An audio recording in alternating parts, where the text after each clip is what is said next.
agradeciendo a todos, a la y a Maril, que si bien mandó todas las instrucciones y todo, siempre nosotros los profesionales hacemos alguna macana, pero podemos estar ahora charlando. La idea de esta entrevista con Santiago es poder difundir en el Día de la Rehabilitación Respiratoria. Ustedes saben que la MR ha decretado que este es el día, el 19 de octubre, el Día de la Rehabilitación Respiratoria, y sería importante que podamos charlar un ratito sobre qué es la rehabilitación respiratoria y qué beneficios tiene para nuestros pacientes. Durante muchos años intenté que la rehabilitación respiratoria se pudiera hacer en mi ciudad y bueno, hoy tengo el privilegio, el honor de que mi hijo, trabajando conmigo, esté desarrollando esta especialidad. Para comenzar, Santiago, contanos un poquito qué es exactamente la rehabilitación respiratoria y por qué es tan importante, porque según las guías Gold es evidencia A para tratamiento de los pacientes con EPOC. La rehabilitación respiratoria es un abordaje multidisciplinario dedicado al paciente con patología respiratoria crónica, que tiene como fin mantener o mejorar la calidad de vida de los pacientes. Teniendo en cuenta ese objetivo que es esto es muy importante la palabra mantener o mejorar, tenemos que preguntarnos cómo hacemos esto. Y desde el lado de la kinesiología lo hacemos a través del ejercicio físico, y eso es importante para quienes están escuchando esto y padecen de una enfermedad respiratoria crónica, que sepan que a pesar de tener una enfermedad respiratoria crónica, pueden y deben hacer ejercicio físico, y tiene dos componentes, el componente aeróbico y el componente de fuerza, es decir, no es que solamente tenemos que hacerlo caminar al paciente o solamente hacer pesas, sino que debe ser una combinación de ambas. Sumado a esto, podemos intervenir con el paciente con distintas modalidades. Por ejemplo, hacerle educación de la aerosolterapia, educación sobre el manejo de síntomas, manejo del paciente en situaciones de crisis, ejercicios de flexibilidad y demás que van a ayudar a que el paciente justamente transite mucho mejor su enfermedad, porque sabemos que todas las enfermedades respiratorias que se benefician con esta terapia no tienen cura, pero viene esta parte de la rehabilitación a mejorar la esperanza de mejorar su calidad de vida. Perfecto. Y desde ya les aviso a los que se han unido que pueden ir haciendo la consulta que quieran para que esto sea un ida y vuelta y Santiago pueda contestar las dudas o preguntas, comentarios que quieran hacer. ¿Cuáles serían las principales enfermedades que pueden beneficiarse con la rehabilitación respiratoria, Santiago? Bueno, cuando a mí me parece algo muy interesante esto de hablar de quiénes se benefician, porque cuando yo arranqué a hacer rehabilitación respiratoria, que fue en el año 2014, se hablaba mucho sobre, y de hecho no solo se hablaba, sino que se indicaba la rehabilitación respiratoria en pacientes con EPOC, ¿bien? Y en pacientes con fibrosis pulmonar idiopática, en pacientes con bronquiectasia, además estaba esto de, bueno, es una recomendación de experto, o sea, si lo haces, mejor todavía, pero no era una indicación fehaciente. Tenemos la suerte de que ha habido evidencia científica a lo largo de estos casi 9 años, en donde guías internacionales determinan que la rehabilitación respiratoria tiene evidencia A para patologías como la enfermedad pulmonar obstructiva crónica, la enfermedad pulmonar intersticial difusa, específicamente para la fibrosis pulmonar idiopática. Se está hablando mucho sobre rehabilitación oncológica, y ahí entra también los pacientes con cáncer de pulmón. Pacientes con bronquiectasia ya se sabe que tienen un nivel de actividad física bajo o similar a un paciente con EPOC, por lo tanto deberían hacer un programa de rehabilitación respiratoria.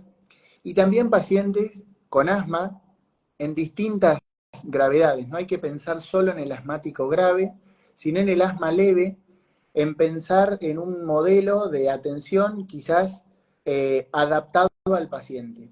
Después de última podemos hablar más, pero no quería dejar de mencionar que el asma leve y el asma grave son candidatos para hacer rehabilitación. También los pacientes que padecen síndrome de apnea del sueño se pueden beneficiar, ¿verdad? Bueno, los pacientes que tienen síndrome de apnea del sueño tienen algo muy característico que cuando nosotros miramos los niveles de actividad física de esos pacientes, encontramos que tienen niveles de actividad física bajos, los cuales uno podría pensar que quizás están asociados a el sobrepeso o a la obesidad que tienen estos pacientes, pero cuando los comparamos con sujetos que tienen obesidad y sobrepeso, pero que no tienen SAOS, encontramos que tienen un nivel de actividad física menor.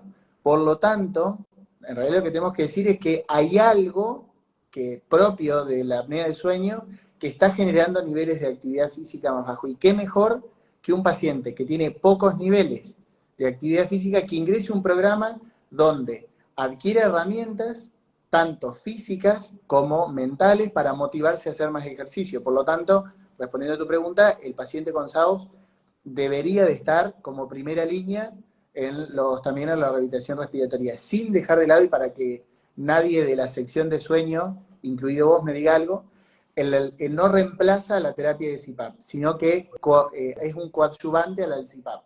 No estamos hablando de terapia de reemplazo. Para quienes no conocen, la apnea de sueño es una patología que tienen restricción, o sea, tienen ronquidos durante la noche y hacen paradas respiratorias, y el tratamiento se llama CPAP, que es una presión continua. Lo que yo estoy diciendo es, tienen que hacer esto más ejercicio. Pero en Ahí definitiva, hay Santiago, pregunta sí, abajo.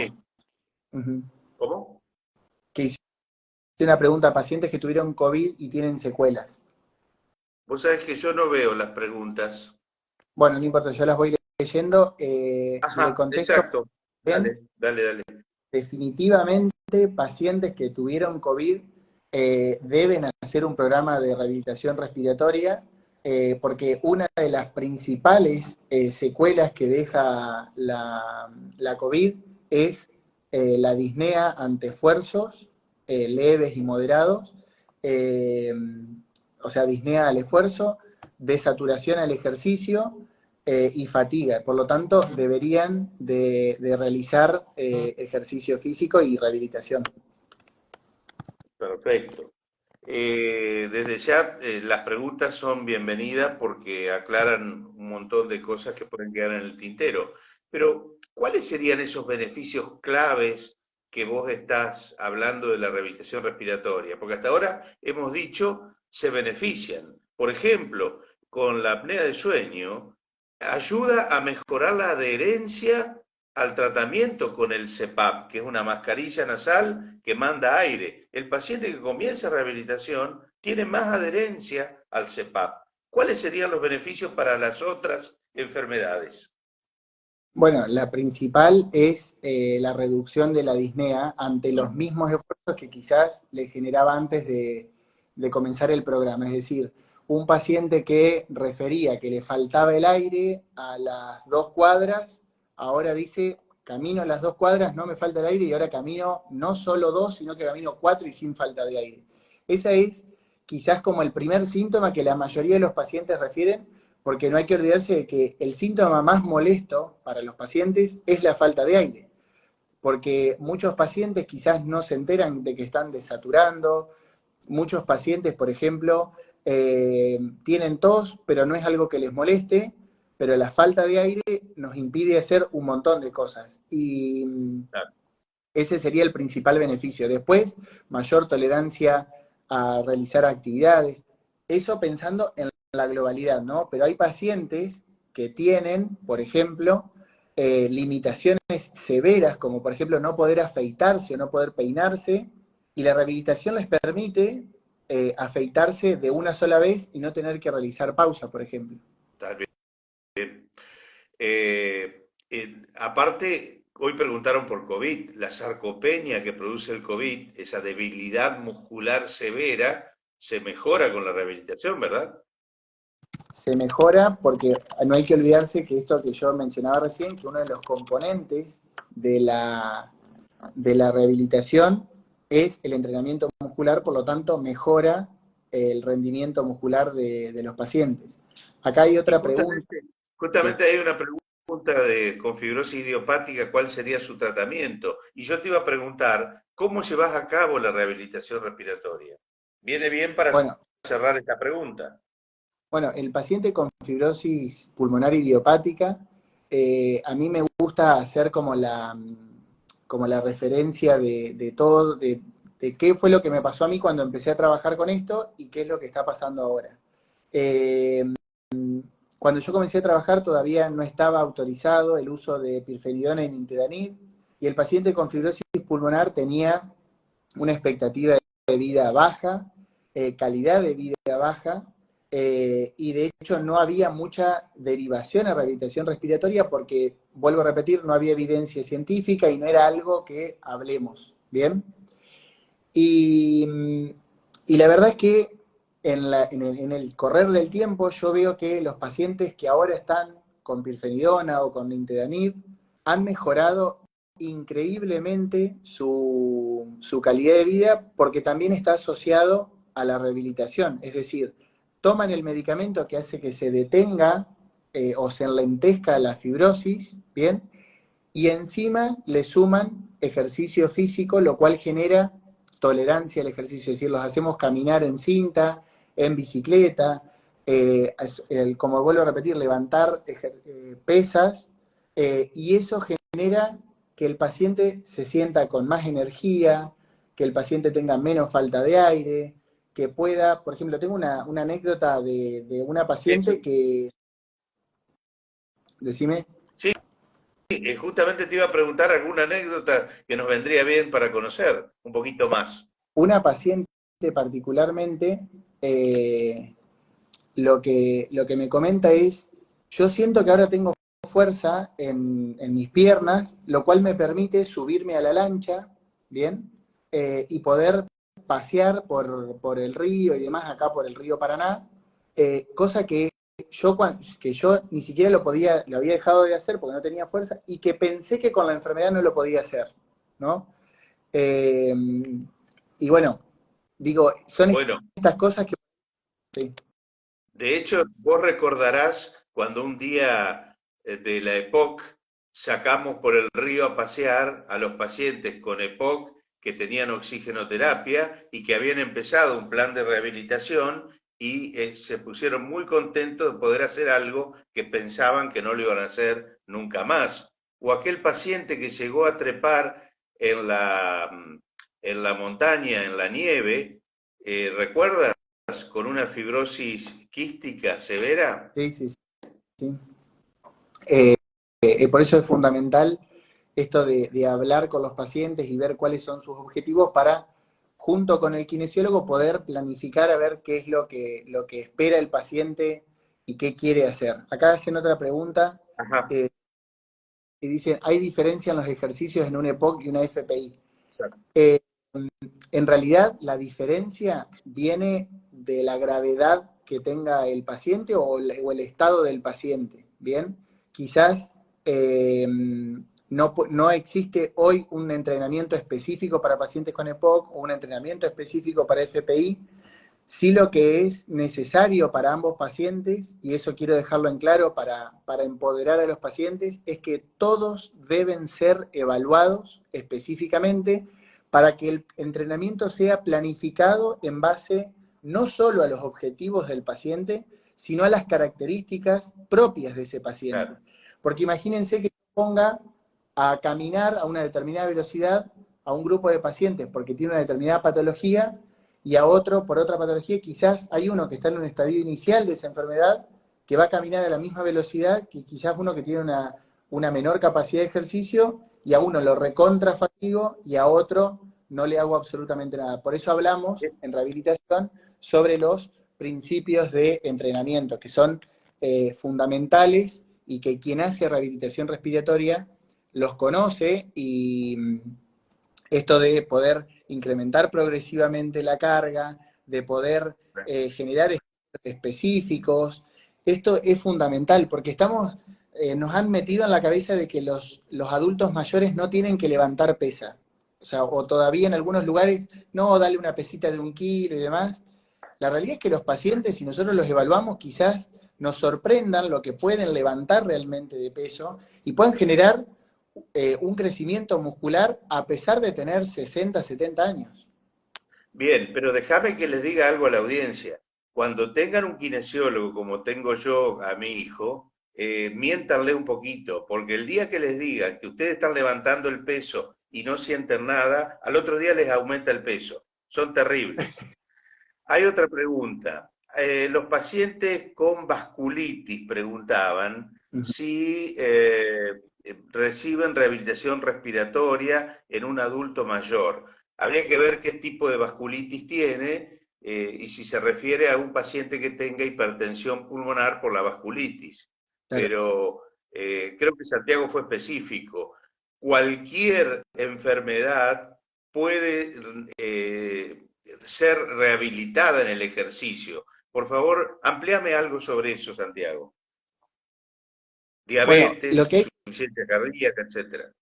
claro, a mí lo que me gusta plantear es cualquier ser humano, o sea, en la base de la pirámide, cualquier ser humano debe hacer ejercicio físico y ser activo físicamente. ¿Bien? O sea, tenemos que hacer ejercicio y tener un día activo físicamente. Ya ahora de última hablo de las diferencias.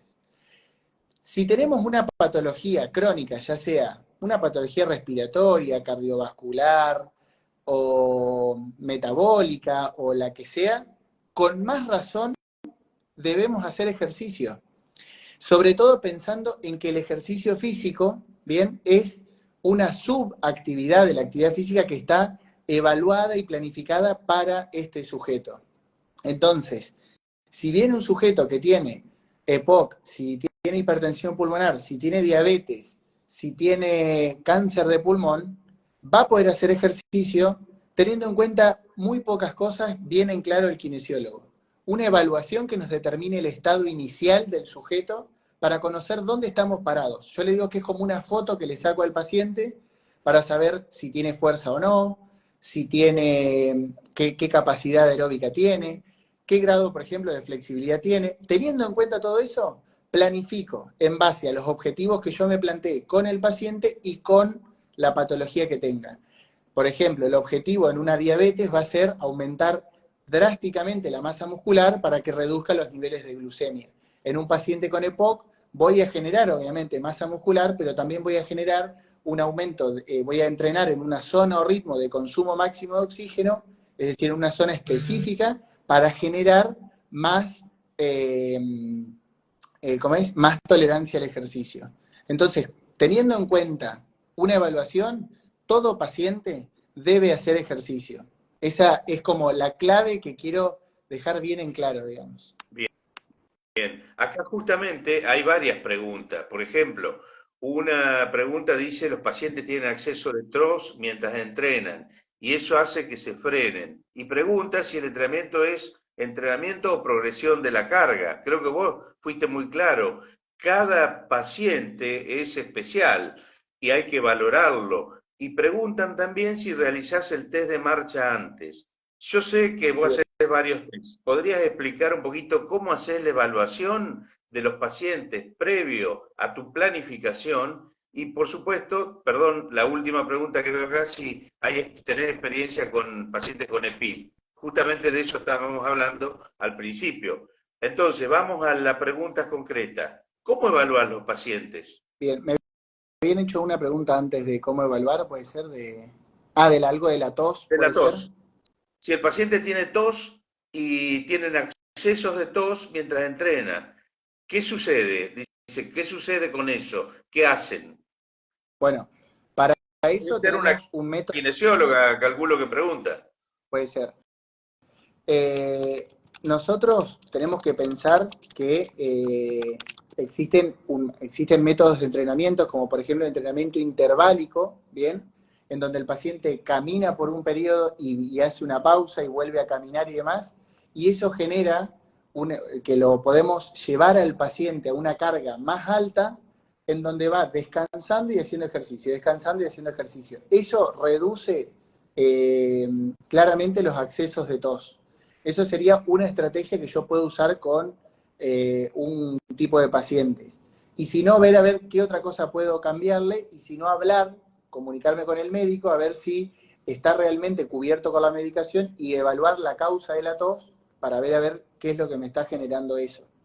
Eso sería con los accesos de tos. Después, con lo respecto a cómo evalúo a los pacientes, nosotros tenemos una herramienta que se llama test de carga incremental, que es una evaluación en donde llevamos al paciente a su máxima capacidad, es decir, vemos hasta lo máximo que llega, para de esa forma poder poner un punto de partida para planificar el entrenamiento. Bien, de esa forma lo que nosotros hacemos es agarrar con el 100%, ver si lo voy a entrenar en esta intensidad que habíamos dicho que era una intensidad alta, o bien entrenarlo, por ejemplo, al 70 u 80% de su carga máxima. Pero bueno, eso lo vamos evaluando en base a la capacidad del paciente, a lo que se anime y demás.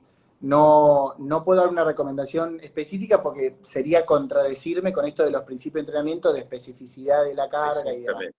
Está clarito, está claro.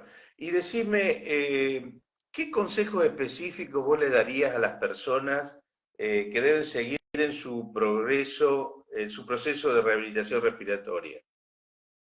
Bueno, yo lo que les aconsejo es que se planteen objetivos inteligentes. Y esto estaría bueno que lo vayan anotando cuando los vaya diciendo.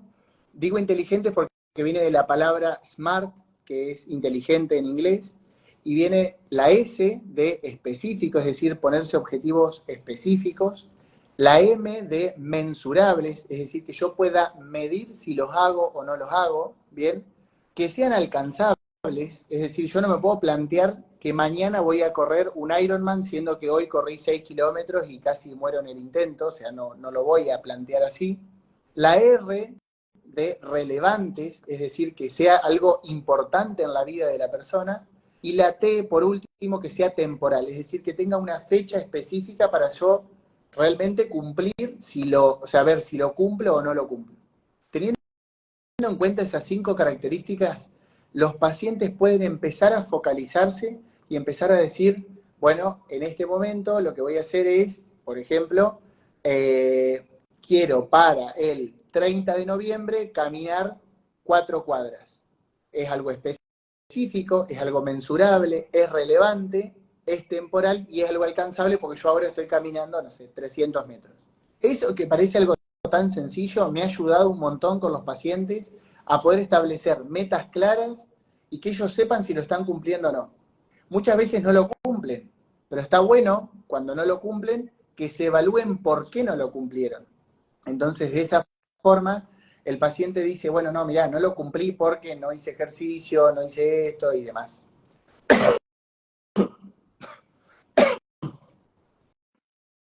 Bien.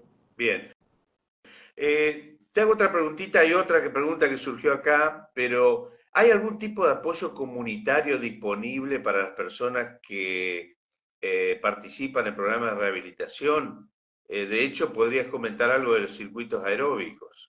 Bueno, actualmente, más que apoyo comunitario para los que están haciendo, no, pero para quienes no hacen rehabilitación, en la página de la MR contamos con un listado de centros de rehabilitación que por suerte día a día se va incrementando y ahora, si no me equivoco, hay algo de 50 o 60 centros en toda la Argentina, y como publicó hoy Marcela Sadia en el video, ya los centros no están localizados solo en Capital Federal, sino que están a lo largo de toda la Argentina. Y si bien tenemos que hacer mucha actividad todavía para generar más alcance, ya hay muchos más kinesiólogos que hace 10 años atrás que hacemos rehabilitación, lo cual es algo bueno. Eso sería como para quienes no hacen, que sepan que está esa herramienta en la página de la MR. Buenísimo. Y actualmente en la ciudad de Paraná, que es de donde soy yo y donde me desempeño laboralmente, junto a la Municipalidad de Paraná, yo desarrollé circuitos urbanos en donde el paciente puede ir a plazas y puede saber cuántos metros tiene esa plaza para saber cuántos metros va a caminar. El aumento de información en el paciente está asociado a que pueda adherir más al tratamiento, es decir, si el paciente sabe cuánto es el lugar donde va a caminar, va a poder generar o sea, va a tener mayores niveles de actividad física. El intendente lo aprobó y bueno, ahora estamos en está el proceso de licitación para los monolitos para poder instalarlos en las plazas de Paraná. Buenísimo. Vos nombraste a Marcela Sadia, yo aprendí con ella sobre rehabilitación, leyendo las cosas que hacía, fue una pionera en esto y aún sigue trabajando y muy bien. Acá tenés otra pregunta, Santiago. Algunas palabras sobre el uso de oxígeno y la disnea, porque dice que muchas veces creen los pacientes que subiendo el oxígeno alcanza. Bueno, excelente pregunta y es algo que tiene que estar presente dentro del programa de educación de la rehabilitación y puede ser educación formal o informal. La formal es cuando establecemos una charla específica con un grupo de pacientes y la informal es la que se da en plena rehabilitación con una pregunta y que no tenemos que desaprovechar esa oportunidad y educarlo. Y esto es algo clave, que el paciente dice, no, yo cuando estoy en casa agitado lo subo y con eso ya como que me inflo y no voy a tener falta de aire. Hay que explicarle que el oxígeno es un medicamento más y tiene una dosis específica para usarse. Y esa dosis está establecida por su médico de cabecera, por su neumonólogo, que tituló para situaciones específicas. Entonces no es algo que el paciente pueda cambiar porque sí, porque se sintió peor o lo que sea, porque muchas veces la falta de aire no es que es la única causa de falta de oxígeno. Entonces, nosotros pensar de que podemos subir y bajar el oxígeno como nosotros queremos es quizás riesgoso para nosotros porque podemos estar tapando una causa real de hipoxemia. Sí. Bien, ahí José Robles dice, ¿con qué herramientas miden el nivel de actividad física de los pacientes? Si bien vos ya hablaste algo de eso, ¿querés comentar algo? Bien, los niveles de actividad física se pueden medir de manera subjetiva u objetiva. Subjetiva decimos que es a través de cuestionarios, donde no se recomienda en realidad porque le tenemos que preguntar al paciente que se acuerde de cuánta actividad física hizo y no termina siendo algo fidedigno. Y de manera objetiva existen, por ejemplo, acelerómetros que se usan mucho en investigación, acelerómetros de actividad física, son dispositivos que miden cuánto pasa el paciente acostado, sentado, parado, la velocidad con la que se mueve y demás, que eso quizás lo podemos dejar para investigación. Y algo que tenemos justamente en la palma de nuestra mano, no ahora, sino que ahora está ahí, es nuestro celular con los podómetros. Existen muchas aplicaciones que si bien depende de que nosotros tengamos el celular con nosotros cuando hacemos actividad física, es una herramienta que nos puede ayudar a contabilizar cuánto nos estamos moviendo, ¿bien? Y otra herramienta son los relojes inteligentes que hoy en día quizás son más accesibles que hace unos años atrás y que ayudan al paciente a poder ir midiendo qué nivel de actividad física tienen. Perfecto. Entonces, desde ya te digo que han llegado muchos comentarios de que ha sido muy claro en tu exposición, Santiago. Acá hay otra pregunta. ¿Pretendes hacer conocer e incorporar la creación de los circuitos urbanos al resto del país? Te pregunta Fabri Soria Pese. Mirá, sí, obviamente que sería ideal que llegue a más personas y demás. De hecho, en Tucumán, cuando fui a hablar, hablé sobre los circuitos urbanos y les gustó la idea. Y yo sé que ahora estoy muy contento porque me contactaron los residentes del hospital de San Fernando, ahí de Buenos Aires, que tienen intención de generar circuitos urbanos en San Fernando. Yo creo que es algo que lleva mucho trabajo.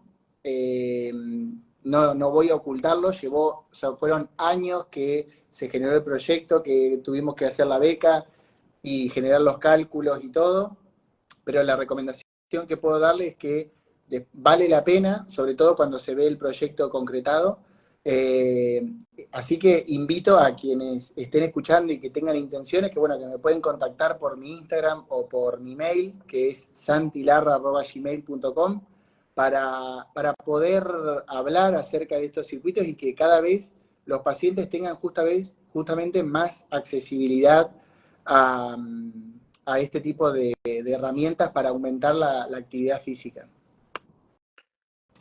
Perfecto. Bueno, y para ir cerrando, yo creo que ha sido bastante amplio en todo lo que has explicado sobre lo que es la rehabilitación respiratoria. No sé si algún otro tiene alguna pregunta para hacer del público, acá entra otra. ¿Qué experiencia tenés en la rehabilitación respiratoria en internación? Me parece que vas a poder hablar bastante de eso. Bueno, en rehabilitación respiratoria e internación, creo que, o sea, en el hospital donde trabajo, el kinesiólogo cumple un rol muy importante, así que agradezco eso realmente del hospital porque nos tienen en cuenta los médicos, así que un saludo especial para los médicos de la sala del Hospital de la Baxada que en la pandemia trabajaron a la par nuestro y confiaron plenamente en nosotros como kinesiólogos para el manejo de la oxigenoterapia y del ejercicio de estos pacientes en justamente una situación de crisis muy complicada.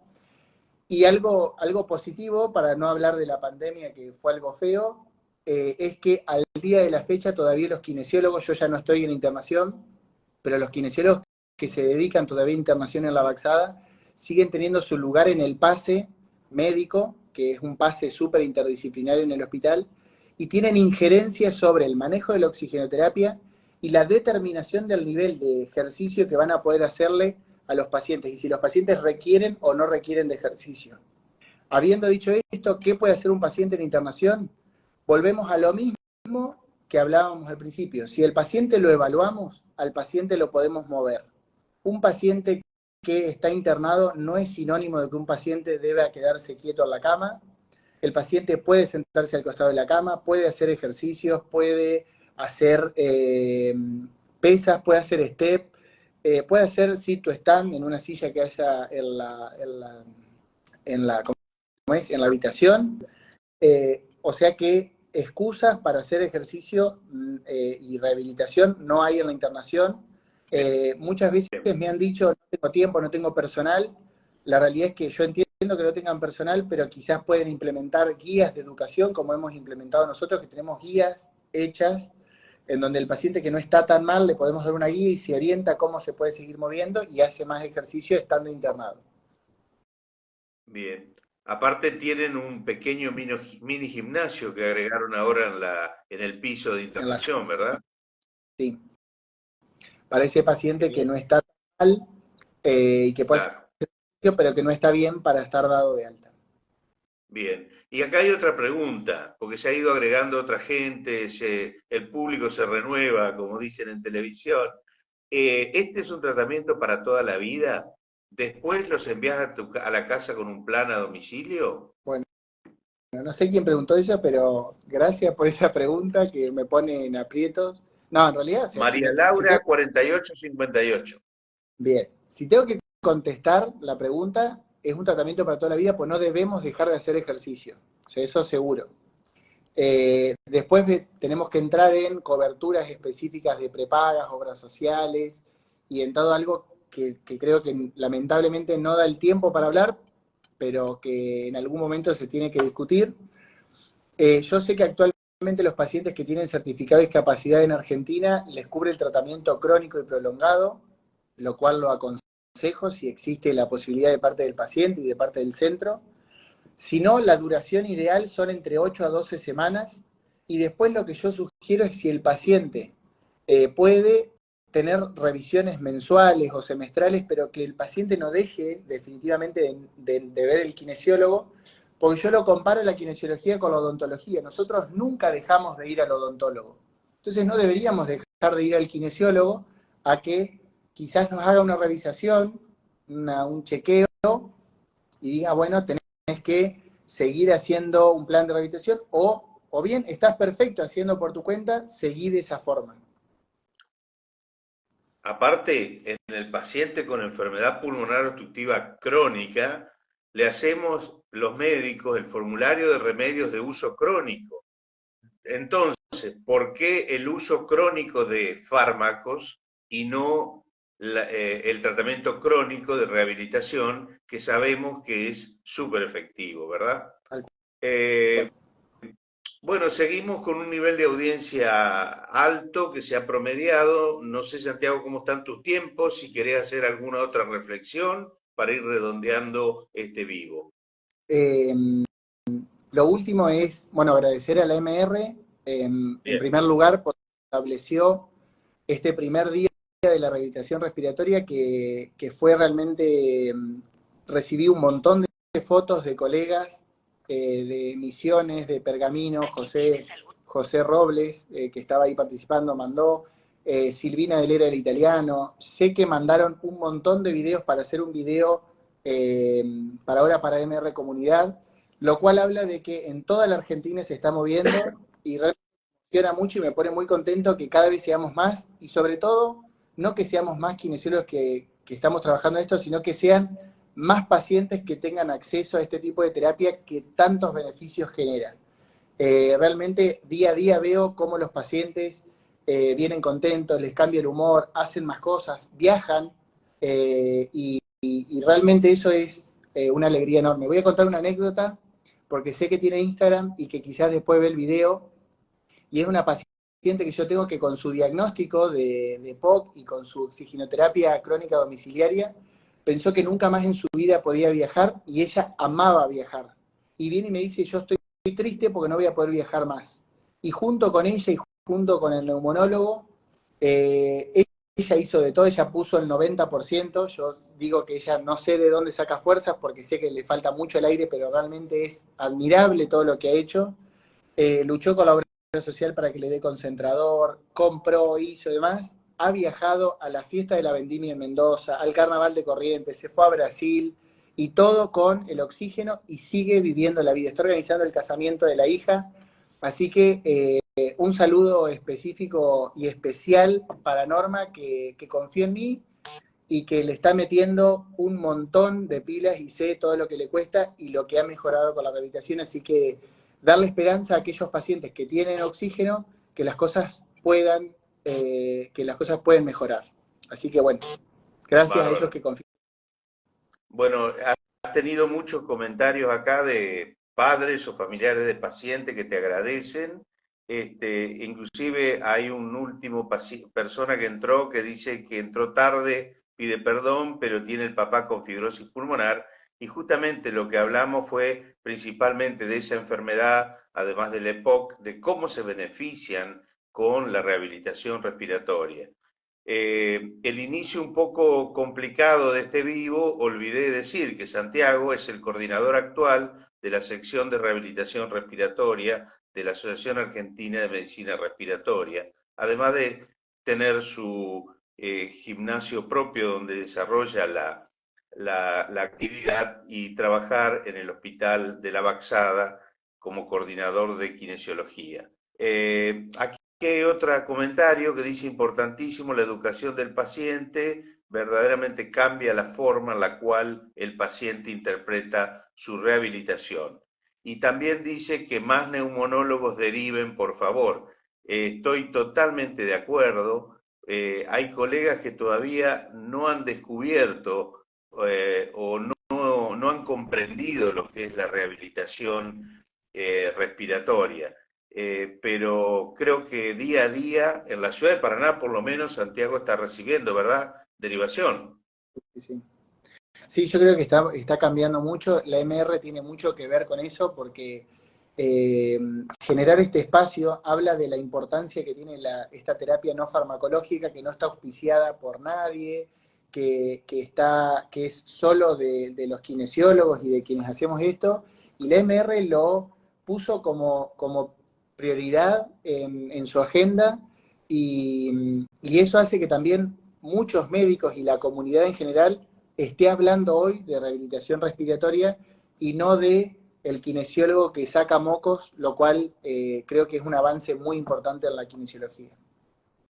Perfecto. Para, Bueno, para, sí, para Para quienes entraron tarde y lo quieren ver completo, esto va a quedar grabado en el Instagram de AMR Comunidad.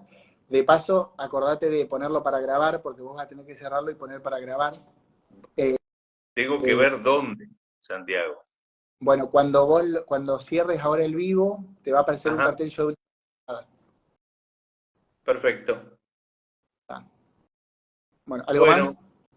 Les agradezco a Santiago el tiempo, a todos los que han participado, y si no hay ninguna otra pregunta, vamos a dar por terminado este vivo, y igual pueden volver a verlo en AMR Comunidad y comunicarse personalmente con Santiago a través de su Instagram o, como dio hace un ratito, otros medios de comunicación. Así que gracias por los saludos a todos los que están mandando y bueno, será hasta la próxima. Muchas gracias AMR, muchas gracias Muriel, hasta luego. Gracias.